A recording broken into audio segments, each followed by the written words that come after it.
भारत के पड़ोसी देशों की कूटनीति पर तो हम हमेशा ध्यान देते हैं, लेकिन पाकिस्तान को कूटनीतिक और व्यापारिक नजरिए से बहुत ही कम देखा जाता है। लेकिन इस बार भारत ने रूस के साथ मिलकर पाकिस्तान पर ऐसा ध्यान दिया है कि एक झटके में ही पाकिस्तान को नानी याद आ गई है। दरअसल 15 और 16 अक्टूबर को पाकिस्तान के द्वारा इस्लामाबाद में शंघाई सहयोग संगठन यानी कि एससीओ की बैठक कंडक्ट कराई जानी है। लेकिन इस मीटिंग के ठीक पहले भारत और रूस ने एक ऐसा खेल कर दिया है जिसने पाकिस्तान को पूरी तरह से हिलाकर रख दिया है, क्योंकि पाकिस्तान जिस पीओके पर कब्जा करके बैठा है और अपना दावा करता आया है, अब उस पीओके को भारत के लिए खाली करना पड़ेगा। और इसके लिए भारत ने मौके का फायदा उठाते हुए एक बहुत बड़ा दांव खेला है। दरअसल पाकिस्तान को लगा था कि इस बार जो बैठक इस्लामाबाद में हो रही है उसमें भारत नहीं जाएगा, लेकिन भारत ने इस बार तय किया है कि हम पाकिस्तान में घुसकर ही उन्हें पीटेंगे। और भारत ने 9 साल बाद पाकिस्तान जाने का ऐलान किया है, तो वही रूस ने पाकिस्तान के सबसे बड़े दुश्मन को अपना दोस्त बना लिया है। आखिर भारत किस तरीके से पीओके पर कब्जा करने जा रहा है और भारत ने रूस के साथ मिलकर पाकिस्तान को सबक सिखाने के लिए कौन सा प्लान बनाया है, इस वीडियो में सारी जानकारी समझेंगे। लेकिन आगे बढ़ने से पहले इस वीडियो को एक लाइक करके चैनल को सब्सक्राइब जरूर कर दीजिए, क्योंकि यह आपके लिए 1 सेकंड का काम है, लेकिन इससे हमारी काफी बड़ी मदद होती है। सबसे पहले तो आप इस मैप को ध्यान से देखिए, जिसमें हम साफ साफ देख पाएंगे कि जो पार्ट हल्का येलो कलर में है, इस वाले एरिया में भारत का कब्जा है, और यहाँ पर जो उत्तरी पश्चिमी एरिया है, यहाँ पर पाकिस्तान का कब्जा है। और भारत के उत्तरी साइड में जम्मू कश्मीर मौजूद है, जिसमें चीन और पाकिस्तान यह दोनों देश भी अपना पैर डालकर बैठे हुए हैं। और जम्मू कश्मीर वाले हिस्से को जूम करके देखा जाए तो ये मुख्य रूप से 3 पार्ट में डिवाइडेड है, और इसका जो मेजर पार्ट है इस पर भारत का कंट्रोल है, और रेड वाले पार्ट में चीन का कंट्रोल है। और बाकी का जो ग्रीन कलर वाला एरिया दिख रहा है, यही है पीओके, जहां पर पाकिस्तान अपना कंट्रोल जमाए हुए है, और पाकिस्तान इसे अपना होने का दावा करता है, इसलिए इसे पीओके यानी कि पाकिस्तान ऑक्यूपाइड कश्मीर कहा जाता है। लेकिन वाकई में देखा जाए तो यह कश्मीर वाला हिस्सा पाकिस्तान का नहीं बल्कि भारत का है। इसलिए हम लोग इस हिस्से को अपने कंट्रोल में लेने की हर वह कोशिश करते हैं जिससे पीओके वाला हिस्सा हमारे हाथ में आ जाए।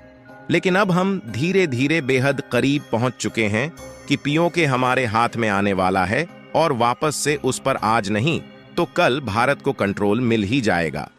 फिलहाल इन सबके लिए भारत के द्वारा जो रणनीतियां और कूटनीतियां रची जा रही हैं, इसे सबके लिए समझना आसान नहीं है,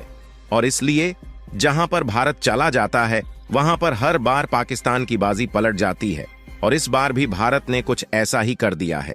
क्योंकि इस समय पीओके पर भारत का कब्जा वापस लाने और पाकिस्तान को उसकी नानी याद दिलाने में भारत अकेला नहीं है, बल्कि इजराइल, रूस और तालिबान, यह तीनों भारत का साथ देने के लिए मैदान में कूद चुके हैं। और यह खबर पिछले दिन ही निकल कर आ रही है कि इजराइल की एक ऑफिशियल वेबसाइट पर एक मैप अपलोड किया गया था, लेकिन शायद गलती से इजराइल के द्वारा उसमें जिस मैप को दिखाया गया था उसमें पीओके वाले हिस्से पर पाकिस्तान का कब्जा दिखाया गया। लेकिन जब भारत के एक शख्स ने ट्वीट करके इजराइल को यह बात याद दिलाई तो उन्होंने भारत से माफी भी मांगी, और उन्होंने कहा कि यह मिस्टेक एडिटर की गलती से हुआ है। और इजराइल ने तुरंत उस मैप को हटा दिया जिसमें जम्मू कश्मीर वाले एरिया को पाकिस्तान का हिस्सा दिखाया गया था। यानी कि इससे साफ साफ अंदाजा लगाया जा सकता है कि इजराइल किस तरीके से भारत के साथ खड़ा है, और वह खुद भारत को पीओके का हिस्सा दिलाने के सपोर्ट में है। सोचने वाली बात यह है, जिस इजराइल से दुनिया के सभी बड़े बड़े मुस्लिम देश डरते हैं, वह इजराइल भारत के साथ खड़ा है,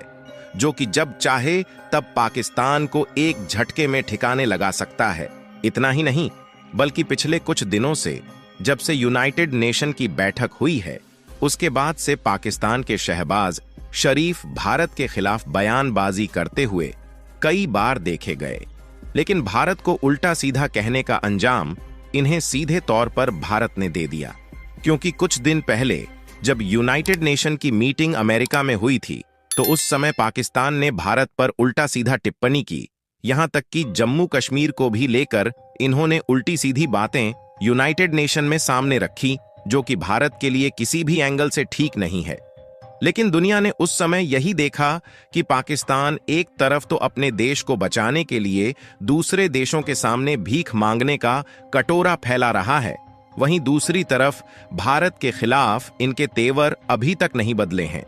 लेकिन यूनाइटेड नेशन में पाकिस्तान की तरफ से उल्टी सीधी बयानबाजी की गई तो भारत के विदेश मंत्री एस जयशंकर ने अंत में उन्हें सीधे तौर पर आईना दिखा ही दिया और जयशंकर ने यूनाइटेड नेशन के मंच पर दुनिया के सामने पाकिस्तान से कह दिया कि उन्हें किसी न किसी तरीके से पीओके को खाली करना ही पड़ेगा, जिस पर कभी पाकिस्तान ने धोखे से कब्जा कर लिया था।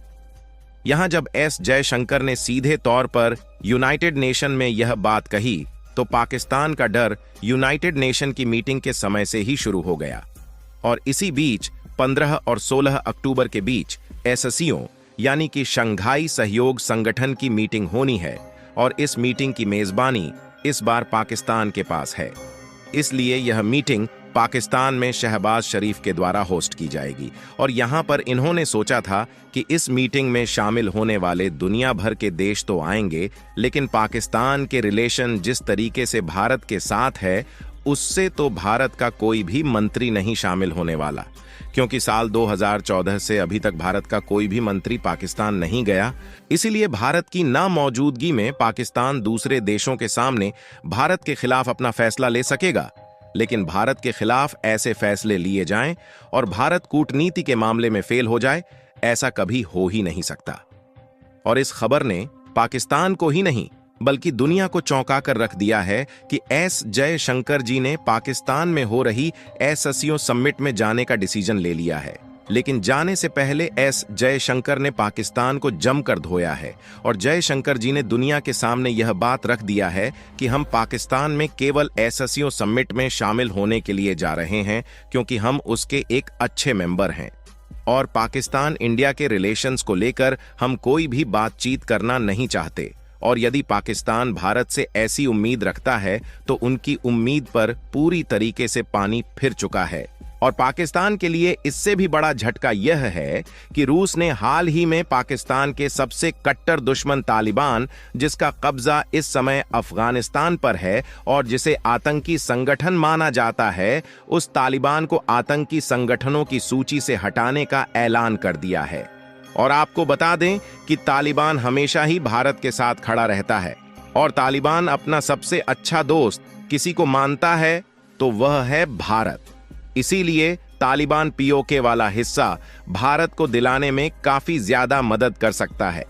फिलहाल आपको क्या लगता है कि पीओके वाले हिस्से को वापस लाने में भारत को कामयाबी मिल पाएगी या नहीं? अपनी राय कमेंट में जरूर बताएं और इस वीडियो को एक लाइक करके अपने मित्रों तक शेयर जरूर करें ताकि उन्हें भी जानकारी मिल सके। इसी तरह और भी नॉलेजेबल वीडियो देखने के लिए चैनल को सब्सक्राइब करके बेल आइकन को ऑल पर जरूर सेलेक्ट करें। जय श्री राम।